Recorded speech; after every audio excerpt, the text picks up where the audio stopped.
Title: Dapat maging handa at bukal sa loob ni Pangulong Marcos na ialay ang ultimate sacrifice. Ito ang matapang at mabigat na pahayag na bumungad sa pinakabagong kolom ni retired Marine Major General Edgar Arevalo, dating tagapagsalita ng Armed Forces of the Philippines sa The Manila Times. Sa kanyang sanaysay na pinamagatang The Ultimate Sacrifice, hindi na nagpaligoy-ligoy si Arevalo sa paglalatag ng kanyang konklusyon. Ang kasalukuyang krisis ng tiwala sa pamahalaan ay hindi na marisolba ng retorika, press conference o mga komisyong walang pangil. Mga malalaking isda, malaya pa rin, sabi niya. Binuksan ni Arevalo ang kanyang kolom sa obserbasyong ika-4 na araw na ng 2026. Ngunit nananatiling malaya ang mga tinaguriang big fish sa likod ng malawakang flood control scandal. Habang ang karamihang Pilipino ay umaasang may mananagot bago matapos ang nakaraang taon, ang mga umano'y sangkot ay tila nagdiwang pa ng Pasko at Bagong Taon sa karangian. Isang malinaw na kabaliktaran ng pangakong binitawan ng Pangulo. Kredibilidad na tinatangay ng baha. Ayon kay Arevalo, nagsimula sa maling direksyon ang panawagan ni Pangulong Marcos Jr. para sa transparency at accountability sa kanyang ika-4 na SONA. Sa pagtalakay umano ng Pangulo sa katiwalian na parang hindi siya bahagi ng gobyerno, mahiya naman kayo! Oh, malinis siya hindi siya bahagi. Yan, I agree, maling-mali doon. Kasi parang siya yung whistleblower He started on the wrong foot. Mabilis na nabura ang kredibilidad ng kanyang mga salita nang ilantad ng mga baha ang ghost, substandard at bayad na ngunit hindi pa tapos na flood control project sa iba't ibang panig ng bansa. Mula soundbite patungong pampolitikang sakuna. Ang inaasahang malakas na anti-corruption pitch sa SONA, ayon kay Arevalo, ay nauwi sa simula ng isang pampolitikang krisis. Nang mapilitang magsagawa ng mga site inspection ang Pangulo kasama ang media, doon naging malinaw ang lawak ng problemang matagal umanong naitago. Sa halip na magbunga ng malinaw na pananagutan, naging mitya ito ng mas malawak na galit at pagdududa ng publiko. Isang komisyon walang ngipin. Binatikos din ni Arevalo ang pagbuo ng Independent Commission for Infrastructure na aniyay mabilis na naging toothless tiger. Wala itong sapat na kapangyarihan, pundo at mga kasapi upang tunay na makapag-imbestiga at makapagpanagot. Para sa kanya, malinaw na nilikha ito upang pakalmahin ang publiko, hindi upang maghatid ng hustisya. Selective justice at red flags. Tinukoy rin ni Arevalo ang umano'y double standard sa pagpapatupad ng batas. Ang ilang high-profile personalities ay pinayagang makalabas ng bansa sa ngalan ng due process, habang ang mga hayagang kritiko ng katiwalian ay nahaharap sa banta ng kaso, sedition o pagkawala ng pensyon. Para sa kanya, ito ay malinaw na sinyales ng selective justice. Kasama na po dyan si Major General Romeo B. Puques na may balibalita na aarestuhin na daw siya bukas. bumababang tiwala ng bayan. Ibinahagi rin sa kolom ang resulta ng survey kung saan makikita ang patuloy ang pagbagsak ng approval at trust rating ng Pangulo.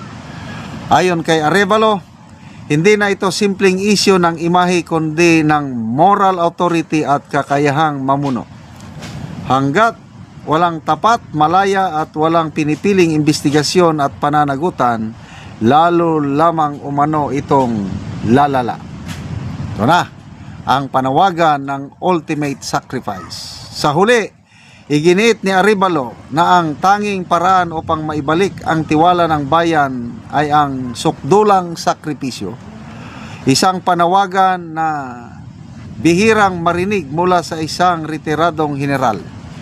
Para sa kanya, ang tunay na pagmamahal sa bayan ay hindi nasusukat sa talumpati o slogan, kundi sa kahandaang managot kapag ang pamumuno ay bigong maghatid ng katarungan.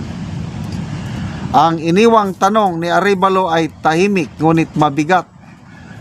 May leader bang handang basahin at sundin ang malinaw na writings on the wall? O mananatili itong babala na hindi kailanman papansinin? Ang ganda, no? Saludo ako dito kay Major General Arevalo. Nagkasama kami sa PMA. Na-assign kami sabay sa PMA 2005 to 2006 to 2009. Magaling talagang itong general. At sana makarating kay Pangulong Marcos ang mensahe. Ultimate sacrifice. Hindi niya klinaro ano yung ultimate sacrifice. Kaya lang, writings on the wall, bagsak na ang tiwala ng taong bayan. Makikinig ka ba sa taong bayan o manatiling nagbingi-bingihan? So, salamat General Arevalo, sana ituloy niyo ang pagsusulat, pagliliwanag para ang ating mga kababayan ma-enlighten sa tunay na katayuan ng ating bansa. Ang pasabog pero supot. Bakit supot? Iginiit ni mamamayang Liberal Representative Leila de Lima na dapat nang magdoble sikap ang gobyerno sa pagpapanagot sa malalaking isda na sangkot sa malawakang korupsyon. Pag-question pa ng mambabatas, hindi pa rin naisa sa katuparan ng administrasyon ang pangako nitong makulong ang malalaking isda magbagong taon.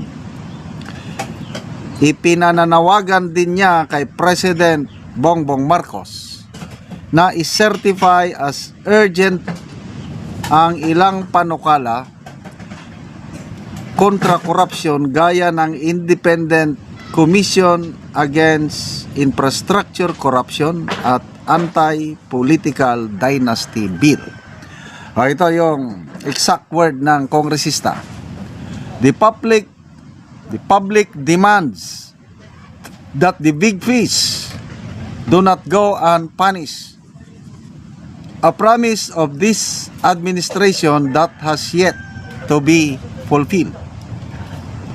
Pag ganyan ng ganyan ang Pangulo, para siyang substandard na paputok. Nagpasabog pero supot.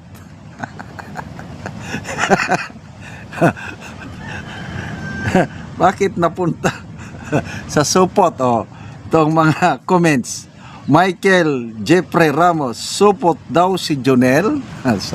Sabay tawang love emoji. Momon El Sino, she is right. Okay naman. Agree ako dito sa pasabog na ito. Pasabog ni Congresswoman de Lima na tapos ng New Year. May nakulong na ba? Yung promise nila na December 15 Ombudsman Remulla, very confident. May makukulong yan bago December 15. Nung nag-15, wala naman. Sabi niya, darating yan, maghintay lang kayo, relax lang kayo. Ito si Congresswoman De Lima, hindi na makaintay. Oh, nung hindi natupad yung promise na bago magpasko, oy, nagsalita kaagad ang PCO Secretary Dave Gomez.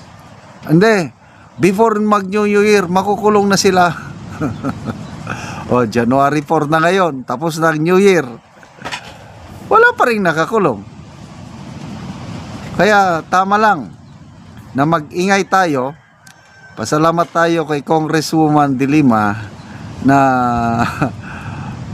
kulitin natin ang administrasyon. Pangako kayo ng pangako, hindi naman natutupad. Nagpasabog, pero supot. Oh. So, ano na ngayon? Si Sara Diskaya lang ang talagang formal na nakakulong. At least hindi sila na zero. Meron pa ring nakakulong. Kaya lang, yun nga, ang tingin ng taong bayan, dilis si Sara Diskaya. Na mariing pinabulaanan ni Auntie Claire Castro na dilis ba si Diskaya? Hindi malaking isda yun. Bakit ka kung gusto naming dilis si Sara Diskaya, wala kang magagawa, Auntie Claire. Ikaw lang ang nagsasabing malaking isda.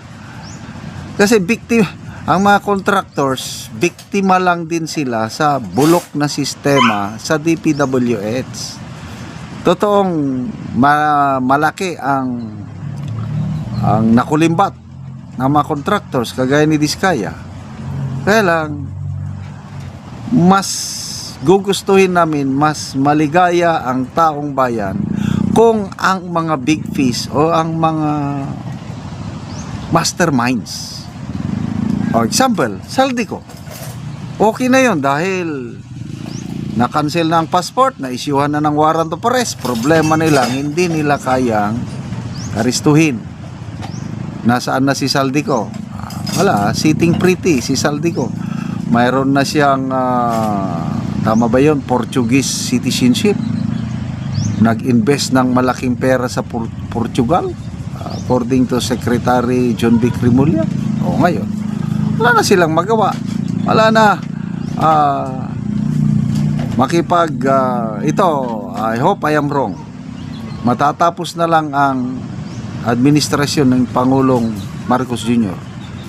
ni Anino, ni Saldico, hindi nila mahagilap. So, paano na yung big fish? O yung mga kasama ni Saldico na mastermind? Sino ba yung mga masterminds? So, kilala na natin. Kaya ICI, palpak ang ICI. So, agree ako dito sa sinasabi ni Congresswoman De Lima na dapat i-certify as urgent yung pagpasa ng Independent People's Commission. Kasi ang ICI walang ngipin, walang contempt powers, hindi siya makapag-issue ng warrant of arrest.